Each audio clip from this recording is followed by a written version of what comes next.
yang kita nggak bisa ngerubah. Contoh, saya mau lahir jadi rakyat apa? Cina, Amerika, Singapura, nggak bisa karena kita udah terlahir. Tapi kita ada sesuatu yang memang kita bisa merubah. Kalau kita mau merubah, saya milih ayah inilah Pak Jokowi, nggak bisa. Ayah kita sudah yang ada gitu loh. Nggak bisa kita ngerubah itu. Tapi kita bisa merubah ke depannya. Kamu mau Yahudi, mau Nasrani, mau Majusi, mau apa, itu pilihan di kamu sekarang ini. Kau mau beriman juga nggak ngefek ke Allah. Kamu mau kafir pun nggak ngefek sama Allah. Allah itu tidak butuh sama makhluk, tapi makhluklah yang butuh kepada Allah. Satu dunia beriman kepada Allah tidak akan mungkin menambah kemuliaannya Allah Rabbu Jalla Jalaluh. Satu dunia kafir sama Allah tidak akan mungkin merugikan Allah Rabbu Jalla Jalaluh. Kalau bahasa kitanya, in ahsantum ahsantum li anfusikum wa in asatum falha. Kamu mau melakukan kebaikan, kebaikan itu untuk dirimu sendiri. Kalau kamu pengen melakukan kejahatan, kejahatan pun berimbas untuk dirimu sendiri. Justru karena Ar-Rahman dan Ar-Rahimnya Allah, Allah ciptakan seluruhnya agar kiranya manusia itu bisa memilih. Kamu mau apa? Ya, kamu mau gimana? Sudah dikasih sama Allah panca indera ini bukan hanya penglihatan, tapi juga ada pendengaran, juga ada pengecap, juga ada perasa, dan bahkan ada akal. Yang mana semua kelengkapan yang Allah berikan ini adalah tujuan kita untuk mencari sesuatu. Makanya di dalam diri manusia itu ada sifat rububiyah, sifat ketuhanan. Kita bisa mengetahui ini benar atau tidak sesuai dengan pengetahuan kita masing-masing. Kita bisa melihat, walaupun penglihatan kita terbatas, tapi itu dikasih itu. Nah, itulah hikmah di balik semuanya. Kenapa Allah harus menciptakan ada surga, ada neraka, ada muslim, ada Yahudi, Nasrani, Majusi yang nyembah matahari, bulan, bintang, nyembah api. Itu disuruh sebagai ujian buat kita semuanya untuk mencari yang namanya kebenaran. Bukan berarti Allah tidak sayang, justru Allah menciptakan ini, Allah Maha Tahu. Untuk memilih semuanya, mana di antara orang-orang yang benar-benar dia menggunakan akalnya. Gitu, Bunda. Sementara itu aja. Allah Ta'ala alam bisawab. Mungkin saya singkat aja. Hanya ada satu dinul atau agama yang diridhoi oleh Allah Subhanahu wa taala, Islam. Selain itu noi. Satu, kedua, iblislah yang merasuki orang-orang berpikir bebas untuk membuat agama baru. Ya monggo. Ada surga, ada neraka. Silahkan memilih. Itu dari saya. Oke, siap. Makasih Bang. Terima kasih atas jawabannya. Oke, udah paham Bang. Makasih ya Bang. Saya izin turun Bang. Siap. Asian, Anda pilih mana? Surga dan neraka? Surga dong Bang. Ya surga. Kalau surga itu Islam atau di luar Islam? Islam. Ya udah selesai, nggak usah urus yang lain lagi. Lanjut, makasih. Oke. Ya, saran saya Bunda Asian perdalami lagi akidahnya. Saya buka komal kok kalau hari Minggu jam 7 waktu Indonesia Barat karena saya tinggal di Jakarta. Silahkan masuk komal-komal. Bunda Asian ingat ya teman-teman, mobil khusus seluruh teman-teman. Saya selalu katakan energi orang itu menular. Ya. Kumpullah sama komal-komal yang mendatangkan pengetahuan. Jangan masuk komal-komal yang nggak jelas. Karena energi orang itu menular. Kamu adalah hasil dari lingkungan kamu. Karena lingkungan kamu tuh membentuk dirimu. Membentuk kebiasaanmu hingga nasibmu. Maka jika lingkungan kamu baik, kamu akan baik. Tapi jika lingkungan kamu buruk, kamu akan ikut buruk dan semakin buruk. Lingkungan yang sama hanya akan menciptakan nasib yang sama. Maka teman-teman, jika kamu ingin mengubah nasibmu, maka ubahlah lingkunganmu. Al-mar'u 'ala ad-dini khalili falyanzur ahadukum may yukhali. Seseorang itu tergantung perangai sikap agama temannya. Maka hendaklah ia mengetahui dengan siapa ia berteman. Kalau masuknya ke komal-komal yang Islamnya kadang ngomongin agama, ngomongin ini, nggak jelas, nggak ada referensi. Dia ngambil rujukan dari mana? Menurut saya, menurut akal saya, hei, emang situ penting. Masuk ke komal-komal yang dia jelas. Dia dulu mondoknya di mana, lulusan pondok dari mana, ngajinya di mana. Ada referensi, karena agama itu riwayat. Nggak bisa ngomong tentang agama itu, menurut saya, siapa sih itu? Emang penting. Karena agama itu riwayat. Kita kata guru kita, guru kita kata guru kita, guru kita kata guru kita, sampai tabi'in, sampai kata sahabat, sampai kepada Rasulullah. Bahkan Rasulullah tidak akan mungkin berkata-kata, in huwa illa wahyu yuha, dari Allah Rabbu Jalla Jalaluh. saran saya Bunda Hasian yang Islam termasuk Muslim di bawah semuanya, masuklah ke Qomal-Qomal yang posisinya mendapatkan pengetahuan tentang akidah lebih baik. Jangan masuk Qomal-Qomal yang gak jelas gitu. Allah taala alam bisawab gitu. Siap, makasih Bang. Insya Allah selalu istiqomah Bang. Terima kasih Bang. Pacarnya belum nikah nih, pacarnya menikah.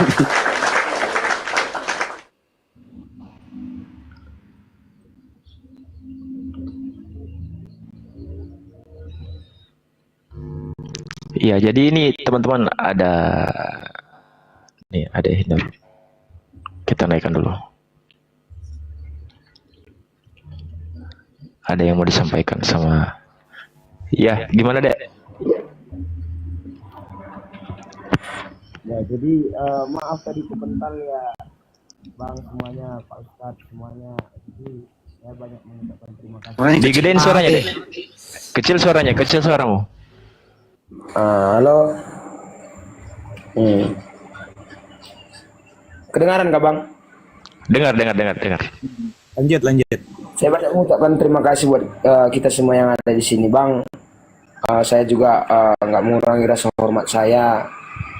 Saya juga punya kesibukan lain untuk menafkahi diri saya sendiri apa gitu. Maksudnya bukannya apa. Saya pamit Bang. Di lain apa nanti saya tetap join nanti Bang ya. Itu aja yang mohon bimbingannya semuanya Abang ya. Bila ada saya yang salah semenjak kita komal tadi, saya minta maaf. Di situ ada kali nggak? Ada kali nggak di situ? Hah? Ada kali nggak? Ada kali nggak? Sungai. Ada sungai di situ? Ada kan? Nggak ada.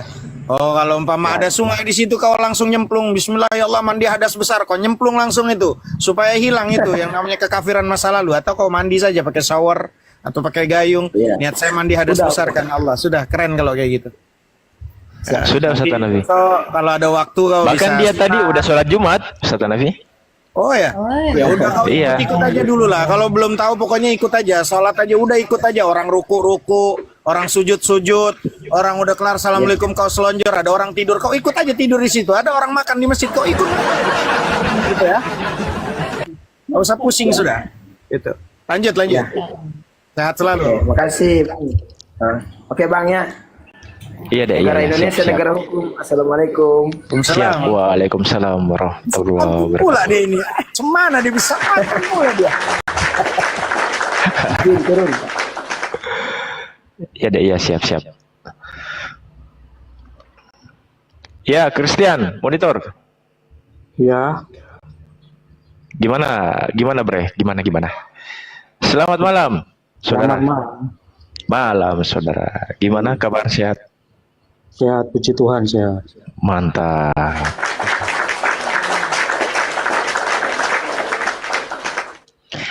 Aslinya dari mana, Bang?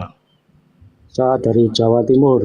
Oh, Jawa Timur. Itu Jawa Timur di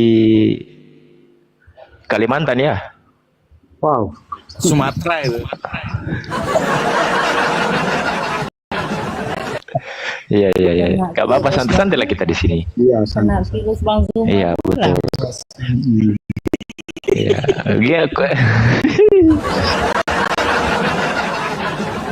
Jawa Timurnya mana Bang? Kita dari Madura Bang. Abang Jawa Timurnya mana Bang Christian? Oh, saya dari Kediri.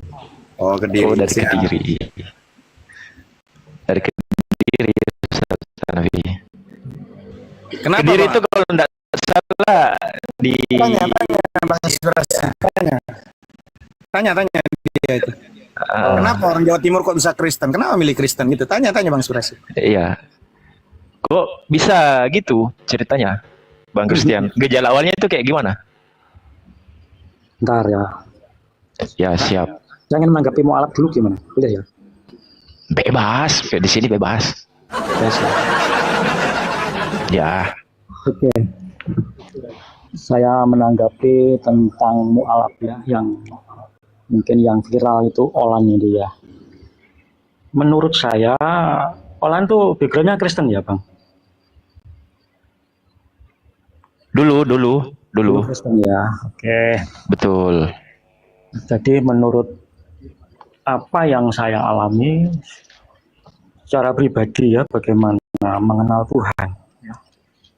Yang jelas kemungkinan besar Olan pada waktu Kristen, ya karena mungkin lahir dari keluarga Kristen lah, sehingga dalam proses kehidupannya mungkin hanya sebatas Kristen casing gitu ya, tidak masuk kepada dimensi rohani begitu. Artinya dimensi rohani itu adalah hidup baru,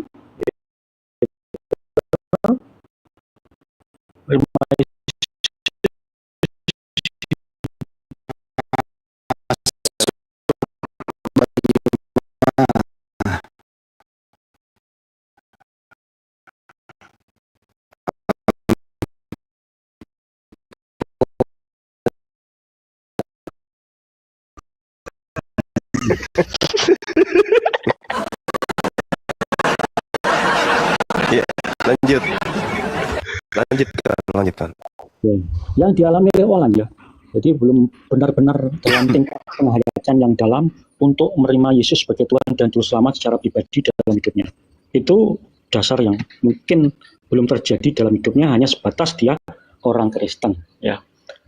Ini dasar sebelumnya. Kemudian dia bisa mualaf ya, mungkin saya akui apologet Islam seperti Bang Cuma itu hebat, luar biasa ya, di dalam menggoreng ajaran Kristen supaya kelihatan begitu ya. Kemudian ini halo? Iya, halo? Ya. Sehingga Olan mualaf itu sebenarnya dia belum tahu ya, siapa sih sebenarnya Allah dan Rasulnya. Belum tahu sebenarnya dari konteks sejarah loh ya, kita ngomong konteks sejarah. Ya, bagaimana munculnya seorang nabi yang dari Arab ini. Ya. Dan itulah yang jadi penyebab utamanya, yaitu penyebab dari sebelum mualaf dan mau mualaf itu. Yang kedua tadi belum tahu Allah dan Rasulnya, yang mana muncul pada abad ke-7 di Arab. Itu salah satu penyebabnya. Sehingga saya pribadi ya, mungkin sampai akhir hayat dikandung badan tidak akan mungkin mualaf. Meskipun si Juma Amin. Ya Allah, istajib sana ya Allah. Amin. Mudahan nggak masuk kayak gini ke Islam, karena Islam nggak ada yang kayak gini emang. Lanjut. Membuat saya mualaf. Ya, mengapa? Masalahnya begini. Ya, amin ya Rabbal Alamin. Masalahnya begini, Bang. Iya, silakan Bang. Yesus adalah Tuhan. Ya. Lanjut. Tuhan bagi kodok. Ya, enggak apa-apa. Jaga mulut, saya ngomong baik loh ya. Enggak, Yesus itu Tuhan bagi kodok. Dengarkan dulu Cuma. Iya, silakan Pak Mantan. Dengarkan dulu Cuma ya. Jangan Yesus emosi, santai aja napa. Yesus adalah Tuhan Bagi yang kodok. jadi manusia ini ya, yang hadir di Israel itu tidak ada hubungannya dengan Islam yang muncul pada abad ke-7 di Arab. Betul. Memang nggak ada Oleh hubungannya. sebab itu, ya, tidak ada sudut pandang yang benar keberadaan Yesus dipandang menurut Islam. Ya, yang baru muncul 600 tahun setelah Yesus.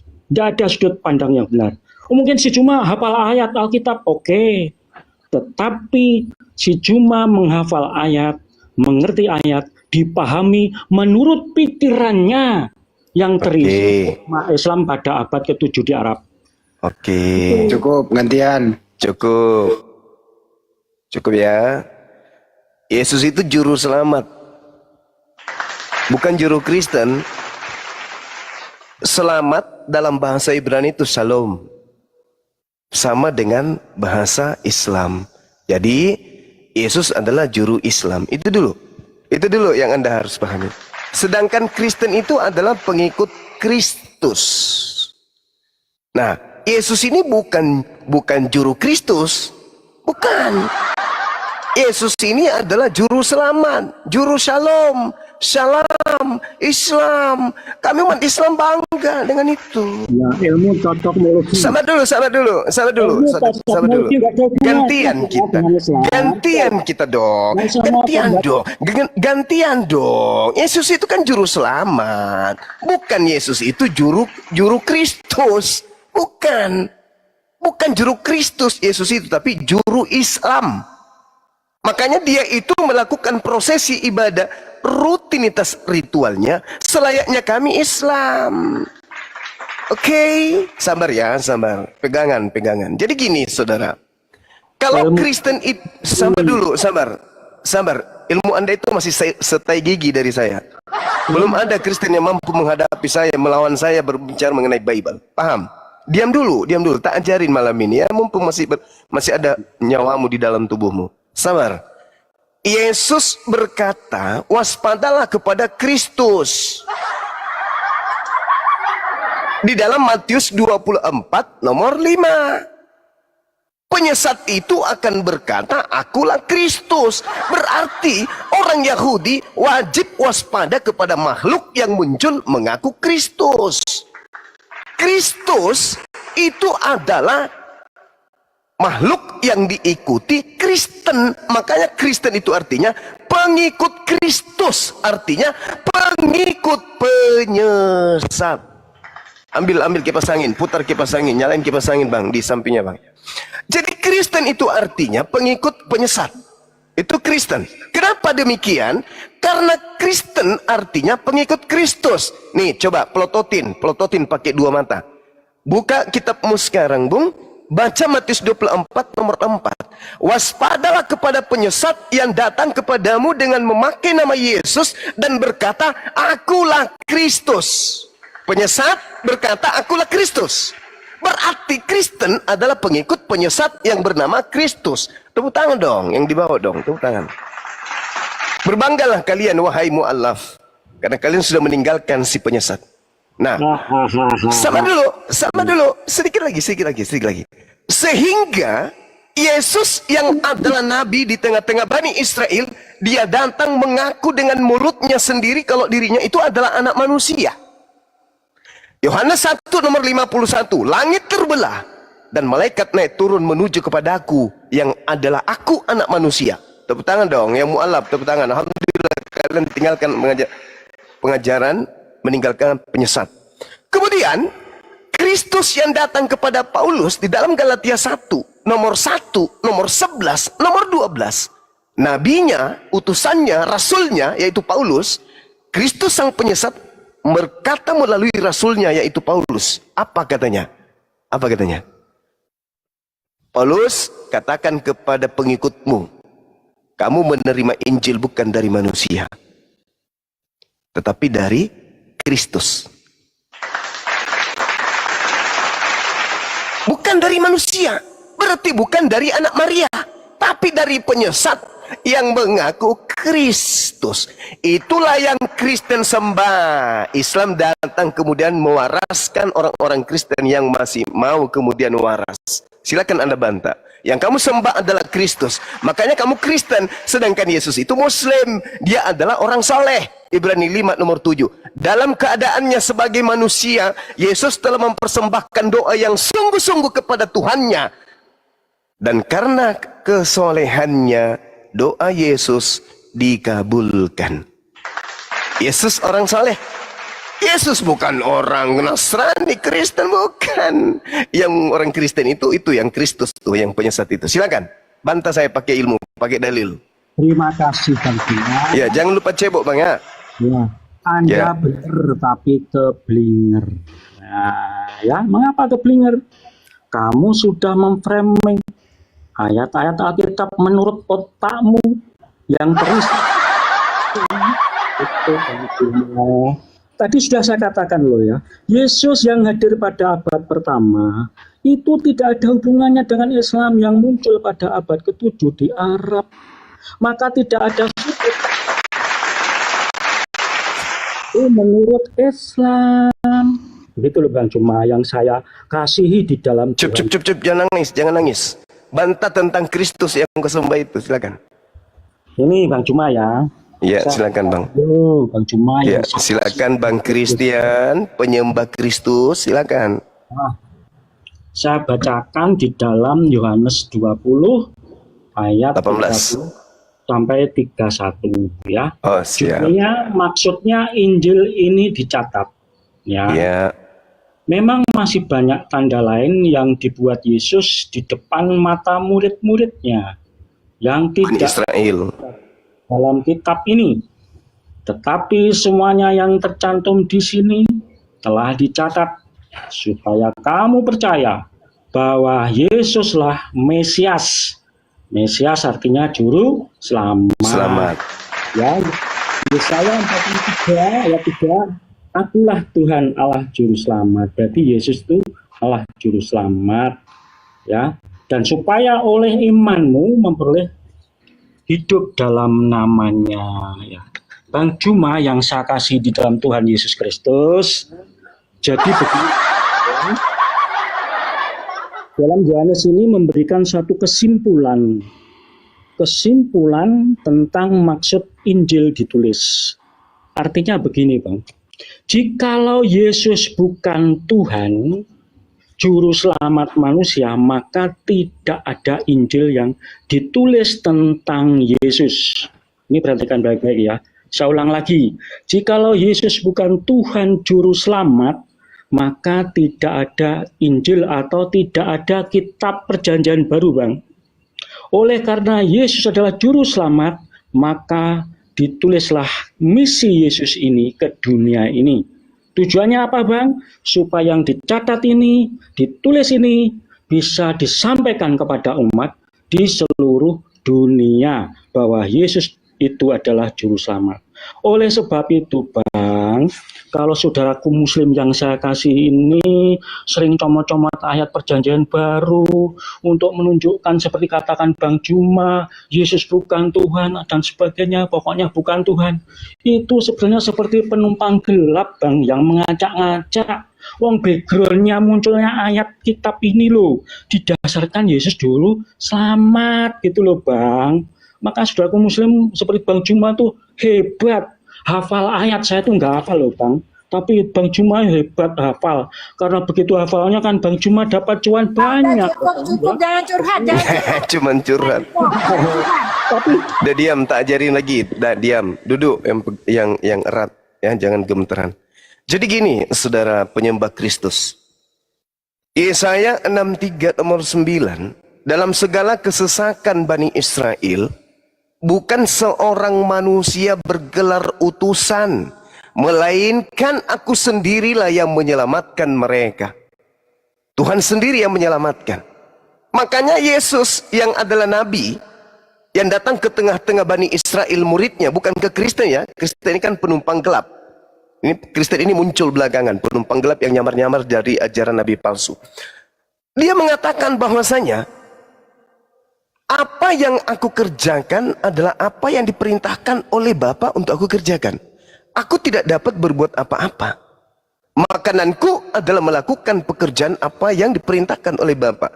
Di dalam Yohanes 14:31 malah dia katakan apa? Dunia harus tahu bahwa aku mengasihi Tuhan dan aku melakukan setiap pekerjaan yang diperintahkan Tuhan kepadaku. Yesus yang adalah nabi adalah oknum yang diajarkan kemudian kepada Bani Israel untuk diimani sebagai rasul. Bukan diimani seperti Tuhan, seperti layaknya ajaran Kristen yang muncul belakangan dari nabi palsu tadi. Kemudian yang perlu saudara pahami adalah Yesus ketika datang di tengah Bani Israel nih, Anda boleh lihat di dalam Kisah Para Rasul 2 nomor 22. Dengarlah wahai orang Israel, yang kumaksudkan adalah Yesus dari kota Nazaret, orang yang ditentukan oleh Tuhan kita untuk melakukan tanda-tanda mujizat dan kekuatan yang dilakukan oleh Tuhan melalui perantaraan manusia bernama Yesus. Jadi juru selamat itu Tuhan mengutus kemudian hambanya yang suci Yesus untuk mengajarkan Bani Israel kembali kepada hukum Tuhan, yaitu Taurat. Tutup cerita. Tak ada hubungannya dengan Kristen. Nah, Yesus adalah pihak pertama. Pihak kedua adalah Bani Israel. Kristen ini pihak keberapa? Pihak ketiga dia. Kristen gak ada di situ. Kristen ini serigala, pihak ketiga. Makanya Yesus berpesan kepada pihak kedua, waspadalah kepada penyesat yang datang kepadamu dengan memakai nama aku dan berkata, akulah Kristus. Oke? Nah, kemudian ketika nasihat Yesus ini tergenapi, muncul Paulus in the gang, mengajarkan bertemu dengan Kristus di padang gurun, Kristus di dalam bilik. Pergilah Paulus ini kemudian kepada pihak kedua. Tapi kemudian pihak kedua menolak. Siapa lo? Tuhan kami bukan manusia dan bukan anak manusia. Siapa lo? Tuhan kami tidak serupa dengan makhluk.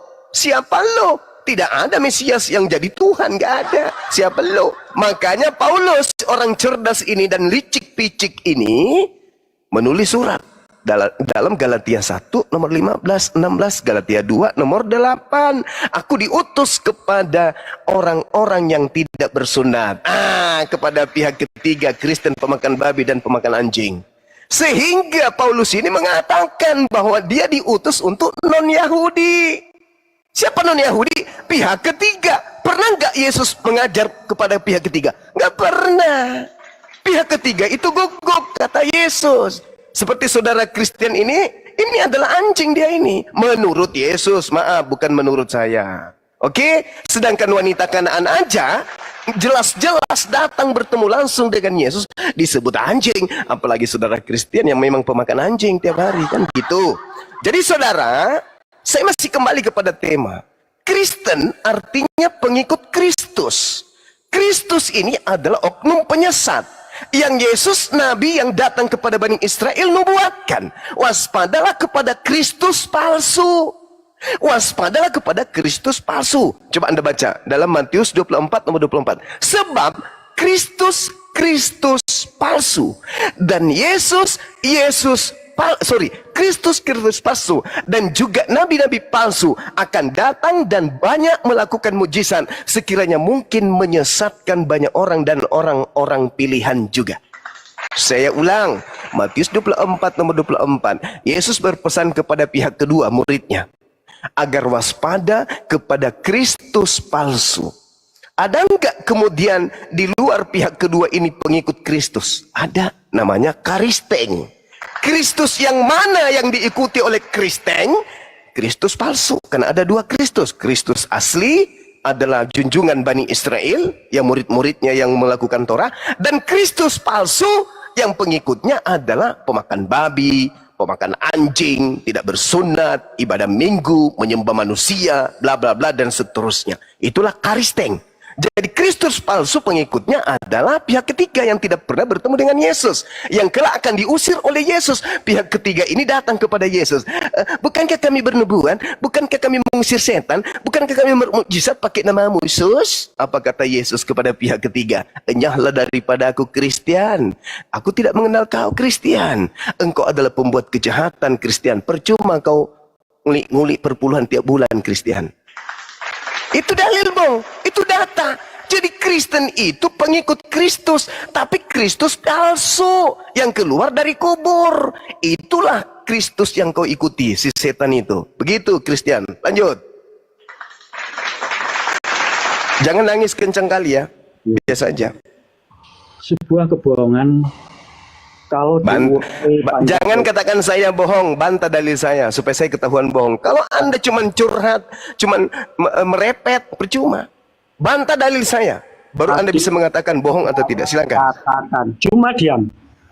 Saya ganti bicara lo ya. Diam. Jangan bilang bohong kalau tidak bisa buktikan, Bang ya. Langsung aja. Mana dalil? Itu dalil yang kau bantah dalil. Dalilnya sudah saya baca. Apa? Yohanes 30, Yohanes 20 ayat 30-31. Oke. Yang mana itu merupakan, loh kamu kok ngomong? Enggak. Soalnya Yohanes 20:31 itu Yesus justru mengaku Mesias di situ, Bang. Bukan mengaku Tuhan. Anda ngerti Mesias enggak? Mesias adalah Manusia yang diurapi, kok celuk pendeta, kok pembohong. Mesias itu artinya manusia yang diurapi. Di situ yang pembohong kok nuduh saya. Udah lanjut aja kebohongannya, silakan.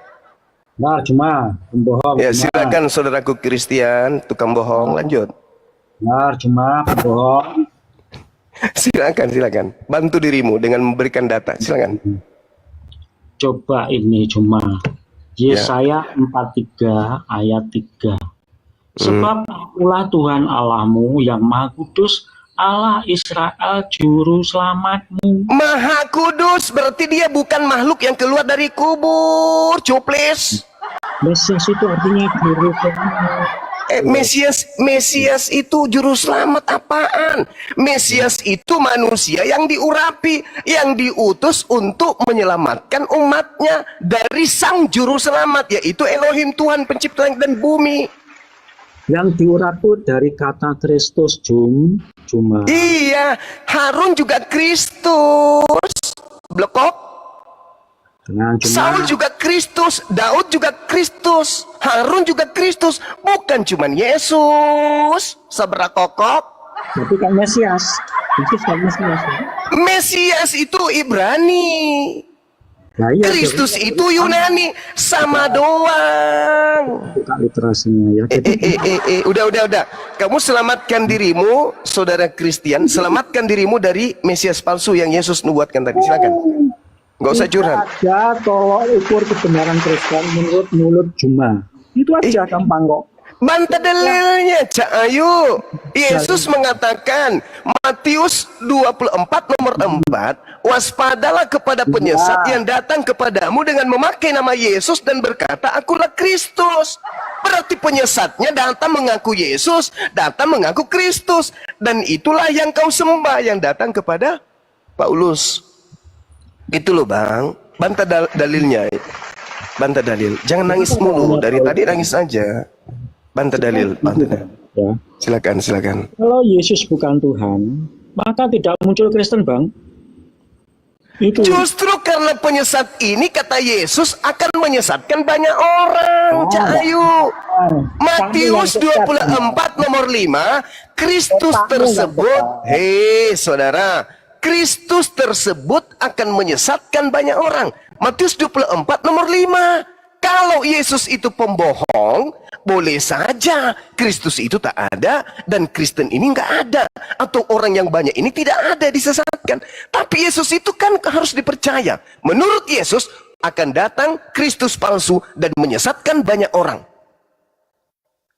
Kalau bukan Kristen dan bukan yang datang kepada pendiri Kristen, lalu Kristus palsu itu mana? Dan orang banyak yang disesatkan itu mana? Kan cuma Kristen. Setelah itu, sadarilah, saya di sini dengan teman-teman bukan mau menghina, merendahkan, enggak. Mau meluruskan kalian, mengangkat derajat kalian. Yang tadinya nyembah setan, menjadi kepada menyembah Tuhannya setan.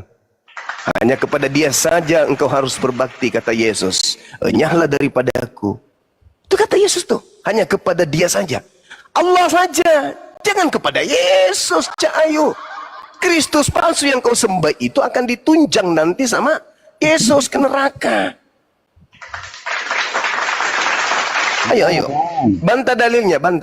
Jangan serang pribadi saya. Bantah dalilnya. Intinya gini aja, Bang kok. Apa itu? Bisa saya katakan gitu. Iya. Bang ini kan Muslim, Islam. Agamanya baru muncul 600 tahun setelah Yesus. Yesus itu orang soleh. Astagfirullahaladzim, ya Allah ya Karim. Ya, Bang. Yesus itu Muslim. Salah kamu takut toh saya ngomong. Bukan. Yesus itu Muslim. Coba Anda baca Yohanes 14:31. Ilmu cocokmologi itu. Muslim itu artinya apa? Orang yang berserah diri kepada perintah Tuhan. Yesus ada nggak pernah membantah perintah Tuhan yang datang kepadanya? Nggak pernah. Galatia 4 nomor 4. Yesus tunduk dan takluk kepada hukum Tuhan. Muslim dia. Kamu itu kafir, ingkar kepada perintah Tuhan. Kamu hanya ikut kepada perintah iblis. Makanya Yesus berkata dalam Yohanes 8:44, iblislah yang menjadi bapakmu sebab kamu mau melakukan keinginan bapakmu. Apa keinginan bapak? Apa keinginan iblis? Membunuh Yesus. Barang siapa yang mau membunuh Yesus dan mengimani pembunuhan terhadap Yesus sebagai jalan keselamatan, dia adalah penyembah iblis. Kata siapa? Kata Yesus. Di mana dalilnya? Yohanes 8 nomor 44. Bantah dalil, saudara. Anda pendeta tapi kok kayak gini ceritanya? Pendeta kok kayak unyu-unyu? Ya, Kayak anak sekolah minggu ente ini, kawan. masalahnya dalilnya gini loh Bang. Dalilnya kamu pelintir menurut otakmu. Mana yang saya pelintir? Coba tunjukkan. Makanya saya bilang bahas dalil. Wah, kamu ngomong kasihan nyembah iblis itu mana dalilnya? Coba, ayo. Yesus sendiri berkata, waspadalah kepada penyesat yang datang kepadamu dengan memakai nama Yesus dan berkata, akulah Kristus. Ya, terus seperti apa contohnya? Coba. Ayo. Dari buahnya kau dapat melihat mereka. Buahnya Memanggil aku Tuhan. Bernubuat pakai namaku. Bermujizat pakai namaku. Mengusir setan pakai namaku. Dan pada saat itulah orang-orang ini, aku akan berkata kepadanya, enyahlah daripadaku kalian semua pembuat kejahatan. Aku tidak mengenal kalian. Matius 7 nomor 22-23. Lu mau kemana? Ayo, mau kemana? Itu maknanya apa ayat itu? Itu maknanya tanda-tanda dari nabi palsu. Pengikutnya kamu bisa lihat. Memanggil aku Tuhan, bermujizat pakai namaku, mengusir setan pakai namaku, bernubuat pakai namaku. Pada hari itulah aku akan berterus terang kepada mereka, enyahlah daripadaku kalian semua adalah pembuat kejahatan. Aku tidak mengenal engkau.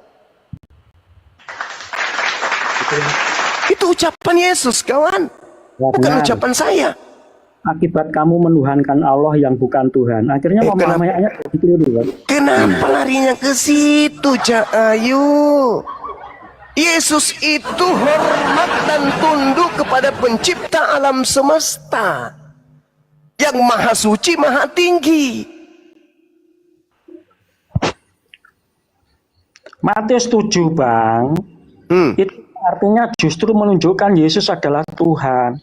Nenekmu kiper, mana ada? Kamu baca kemudian. Dulu dong. Ya, Ngomong silakan. belum saya kamu potong. Jangan emosi, tenang. Oke, saya diam.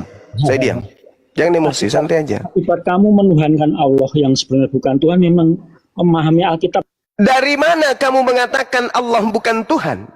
Dari aspek mana kau mengatakan Allah bukan Tuhan? Dari aspek mana? Dia bayi, dia pernah dibunuh, dia pernah orok, pernah dikuburkan, pernah ditombak, pernah ditampar, pernah diludahin, pernah ditelanjangin, pernah digantung, pernah dibunuh atau apa ini? Sampai kau mengatakan Allah itu bukan Tuhan? Iya. Jangan tersinggung ya. Enggak dong. Jangan tersinggung. Kamu harus berbicara. Iya, silakan. Tapi pakai data, kalau enggak pampat Pakai dulu. data, silakan. Dari mana kau mengatakan Tuhan saya bukan Tuhan? Coba. Ayo. Dari mana? Dari mana? Dari sejarah Bang. Coba tunjukkan sejarah yang mana? Sejarahnya awal Muhammad jadi Nabi yang utus siapa Bang? Allah Subhanahu wa Ta'ala. Iya. Gimana? Oke, sekarang pertanyaan saya, Nabi Musa menjadi nabi yang utus siapa? Tuhan Allah Israel Elohim. Ya sama, saya juga mengaku itu. Nah, itu cocokmologi. Ya, dari Talu. Yang pasti Tuhan yang aku sembah adalah Tuhan yang disembah oleh Abraham, Ishak dan Yakub. Nah, itu maha suci, maha tinggi. Tuhan kami sama. Yesaya 6 nomor 15. Pencipta langit dan bumi itu maha tinggi, maha suci. Ayo. Sedangkan Tuhanmu, sedangkan sembahanmu terkutuk di atas tiang salib, dibunuh sama orang-orang kafir. Itu Tuhanmu kan? Keluar dari kubur. Coba, mana dalilnya Tuhanmu keluar dari kubur? Roma 14 nomor 9. Untuk itulah Kristus mati, agar dia menjadi mayat, supaya dia bangkit, agar menjadi Tuhan bagi orang Kristen. Baca dalil. Baca dalil, Bang. Ya, tenang. Ya, kok saya pula yang disuruh tenang? Gimana sih? Saya pula yang disuruh tenang. Anda lah yang harus tenang. Saya maklum Bang dengan kondisi Anda itu. Oke, sekarang saya bertanya nih. Kita singkat-singkat aja, jangan terlalu banyak makan waktu. Ya. Menurut Yesus, penyesat yang muncul setelahnya bergelar Allah atau bergelar Kristus? Jawab, menurut Yesus. Silakan. Kalau saya pelajari nggak ada bergelar Kristus. Saya tidak tanya ente, yang saya tanya menurut Yesus, penyesat yang muncul setelahnya bergelar Allah, bernama Allah atau bernama Kristus? Jawab. Mana bergelar Kristus? Matius 24 nomor 4 nomor 5. Makanya aku bilang, bantah dalil, saudara. Jangan cuman bisa menyesatkan perpuluhan lancar, menyesat jemaat. Gimana sih? Baca. Matius 24 nomor 4 nomor 5.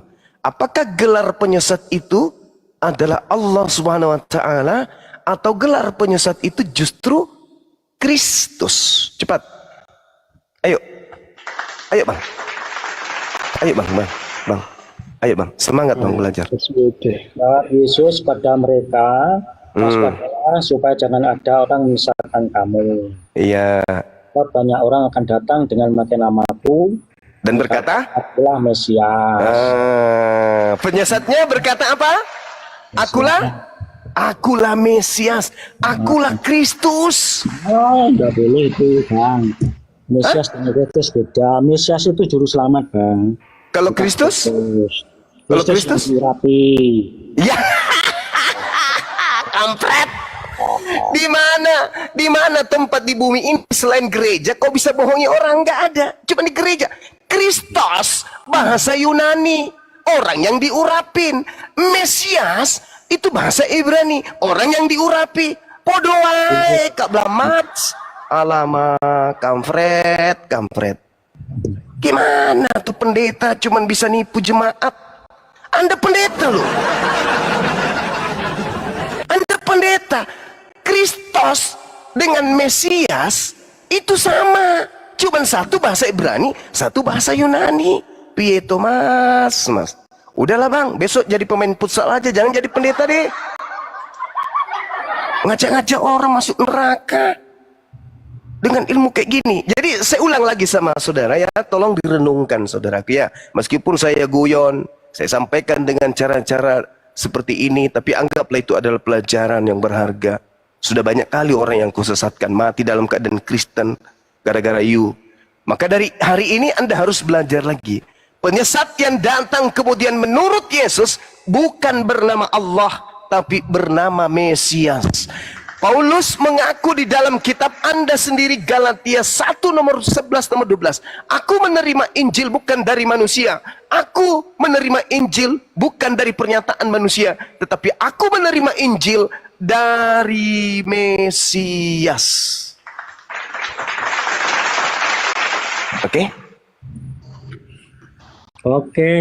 Oke, silakan. Ya, sama-sama saudara. Thank you. Mudah-mudahan Anda renungkan. Apa? Yesus makan jengkoang, maksudnya? Kok Yesus makan jengkoang? Saudara pendeta, marilah kita memberikan edukasi kepada umat yang ada di negara kita ini. Islam mendengarkan, Kristen mendengarkan. Kasih edukasi gitu loh, yang sifatnya positif, jangan kita tipu mereka. Oke? Penyesat menurut Yesus muncul setelah dia itu bergelar apa? Penyesatnya? Kristus. Mengaku. Nah, gitu dong. Ngaku Mesias, ngaku-ngaku. Tapi padahal bukan Mesias. Nah, gitu. Pintar. Pintar, Cahayu. Siapa? Bukan Mesias siapa? Coba.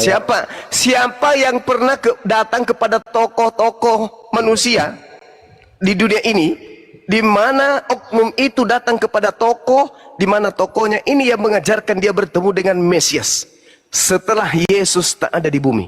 Itu terjadi di mana? Di Islam atau di Kristen? Paulus itu rasul kedua setelah para murid. Dengarkan dulu, Kamu kan nanti merujuk ke Paulus gitu loh, kamu kan merujuk ke Paulus gitu loh. Ya iya memang, karena dia satu-satunya tokoh yang menyesatkan banyak manusia. Dengarkan dulu. Iya, saya dengar. Kalau ngomong dipotong loh. Kamu kok mesti Ya, dengan saya potong, saya membantu Anda karena sebenarnya Anda sudah tidak punya narasi lagi. ini cuma Hmm. Paulus itu rasul kedua setelah para Dari murid. kata siapa? Ini berdasarkan konteks sejarah gitu loh. Enggak. Itu kata siapa kalau dia itu rasul kedua? Berdasarkan konteks sejarah dari Saya tidak mau tahu sejarah Anda itu, saya nggak mau tahu. Kenapa? Loh. Yang menjadi tokoh utama terhadap pengajaran kepada Bani Israel itu Yesus. Maka harus berpola kepada Yesus. Katanya dalam Yohanes 3 nomor 16, begitu besar kasih karunia Tuhan akan dunia ini, sehingga dia menganugerahkan anaknya Yesus. Yesus kan? Maka Yesus harus jadi panutan. Siapa Paulus menurut Yesus? Ada nggak?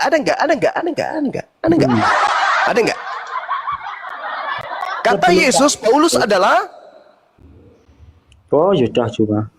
Hah? Kata Yesus, Paulus adalah. Dengarkan. Silakan. Kamu banyak ngomong supaya kelihatan benar gitu loh, Kang. Enggak, pertanyaan saya menolong Anda loh. Kalau saya diam, Anda malu. Anda mau ngomong apa? Contoh nih.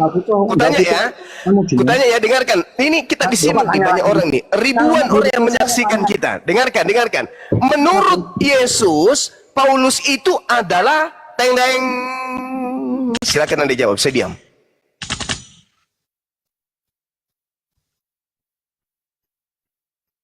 Silakan dijawab Pak Christian.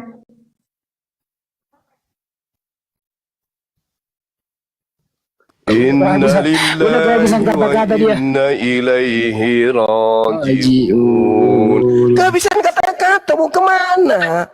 Saya justru menutupi kemaluannya, menutupi ketidaktahuan saudara pendeta Kristen ini dengan sengaja saya timpali. Karena kalau saya biarkan bicara, dia mau ngomong apa? Coba, silakan. Mau ngomong apa? Coba, ayo. Dah. Selain Paulus kan ada murid-murid Yesus.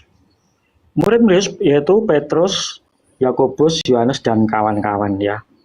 Mereka juga mengajarkan bahwa Yesus adalah Tuhan. Bukan Paulus doang yang mengajarkan Yesus adalah Tuhan. Adalah yang pertama itu murid-murid Yesus. Tapi kenapa Anda itu kok antipati dengan Paulus gitu loh. Paulus itu setelah para murid-murid itu mengajarkan Yesus adalah Tuhan, mereka benci dengan para murid-murid yang mengajarkan itu.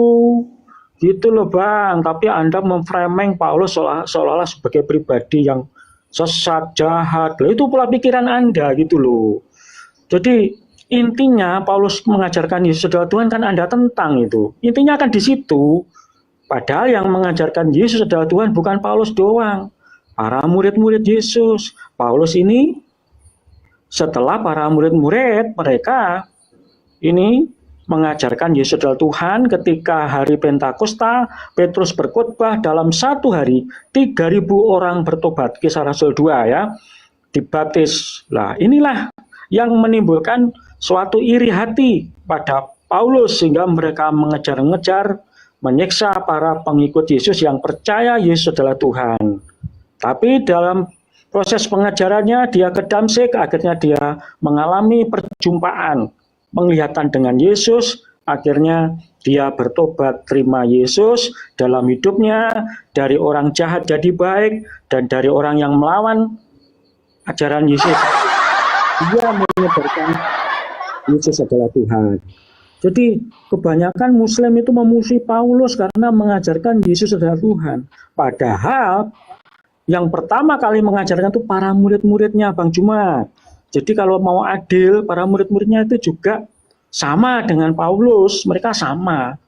Tapi kenapa yang di framing itu Paulus doang, dengan berbagai asumsi, narasi, Paulus itu begini, begitu, tidak punya silsilah, yang apa, tidak jelas latar belakangnya. Itu adalah framing-framing yang dibuat oleh Juma, yang kelihatannya supaya benar begitu. Udah, ini rendah kali narasinya. Bukan cuman Paulus, Zuma. murid-murid juga Zumahe. Saudara itu dibayar jemaat harusnya menghabiskan waktu untuk belajar. Justru penyesat ini menyesatkan murid-murid pilihan juga. Dalilnya jelas di dalam Matius 24 nomor 24.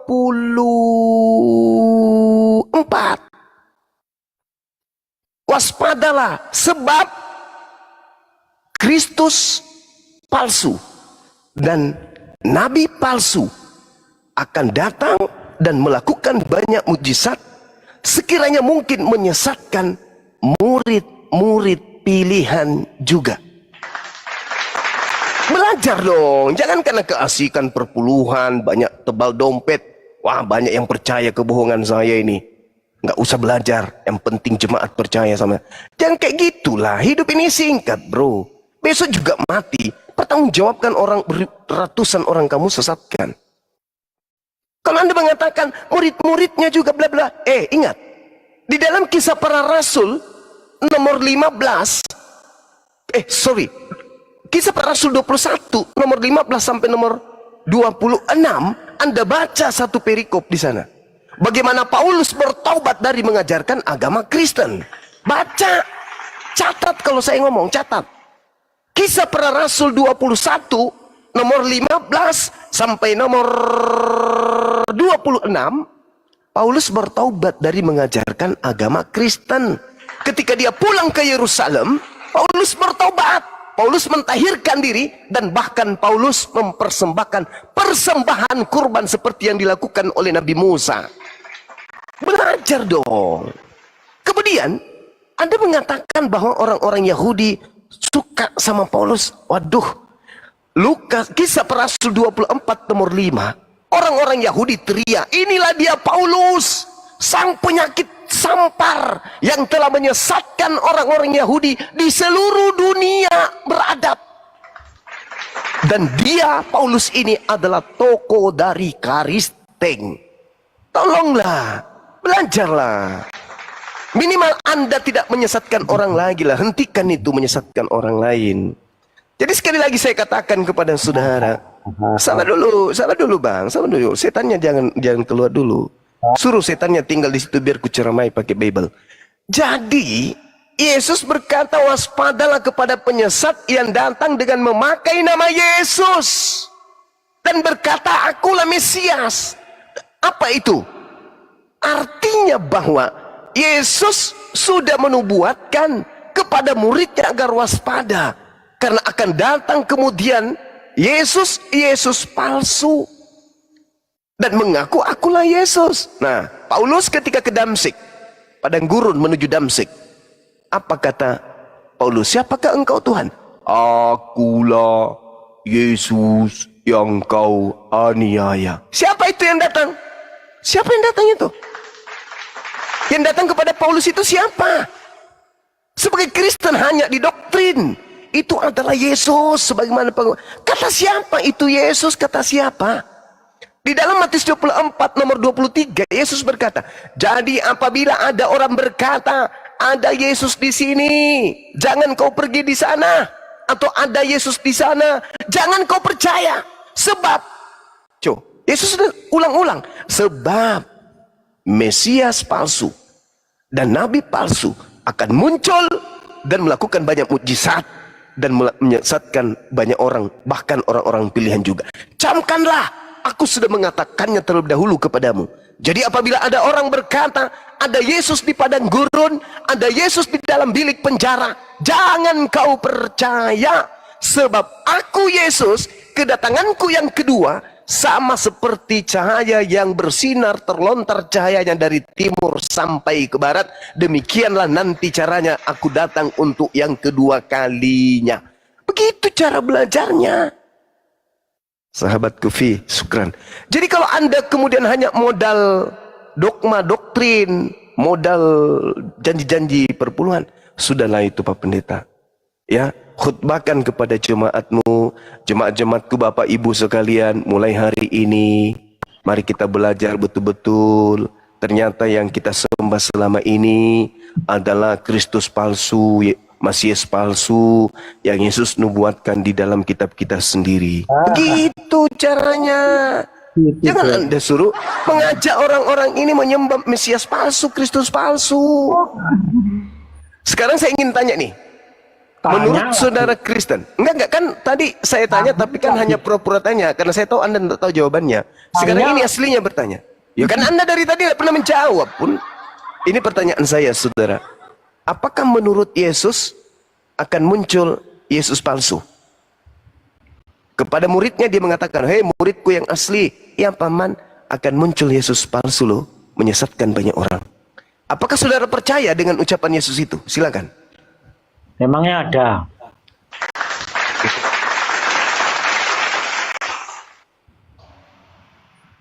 Ya, emang ada toh.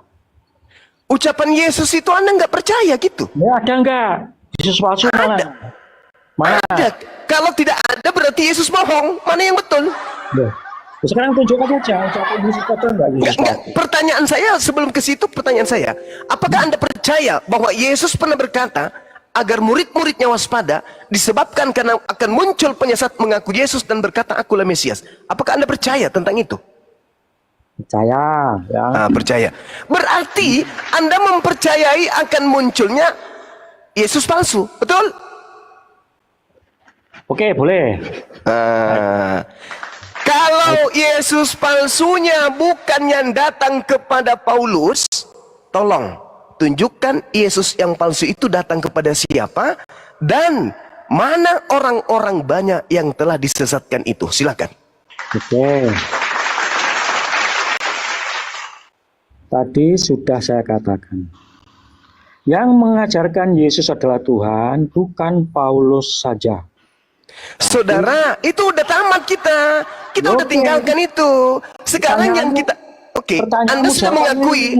Sabar. Saya nggak mau ikuti irama Anda yang semakin hari semakin blow on. Dengar, saudara, dengar. Tadi kita sudah sepakat ada Mesias palsu dan ada korban banyak yang disesatkan oleh Mesias palsu. Oke, bukan Kristen menurut saudara, bukan Paulus menurut saudara. Pertanyaan saya, kalau Anda percaya dengan nubuatan Yesus tersebut, tunjukkan Yesus palsunya datang kepada siapa dan apa nama kelompok orang banyak yang disesatkan oleh Mesias palsu itu. Jawab.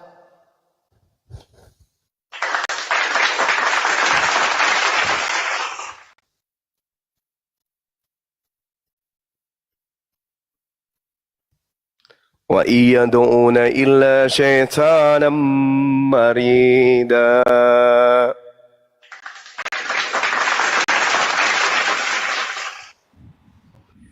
Oke, cuma saya jawab dulu ya. Sampai saat ini saya tidak tahu orang yang disesatkan Mesias palsu. Dan Paulus itu bukan Mesias palsu. Sebab apa yang diajarkan itu sama juga yang diajarkan oleh para murid-murid Yesus.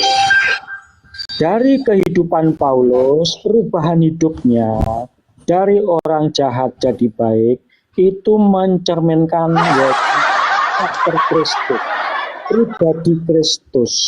Dan ajaran-ajaran Paulus di dalam surat-suratnya adalah ajaran-ajaran moral yang baik, menekankan kekudusan, kasih, kedamaian, sukacita, damai, sejahtera, kelemah lembutan.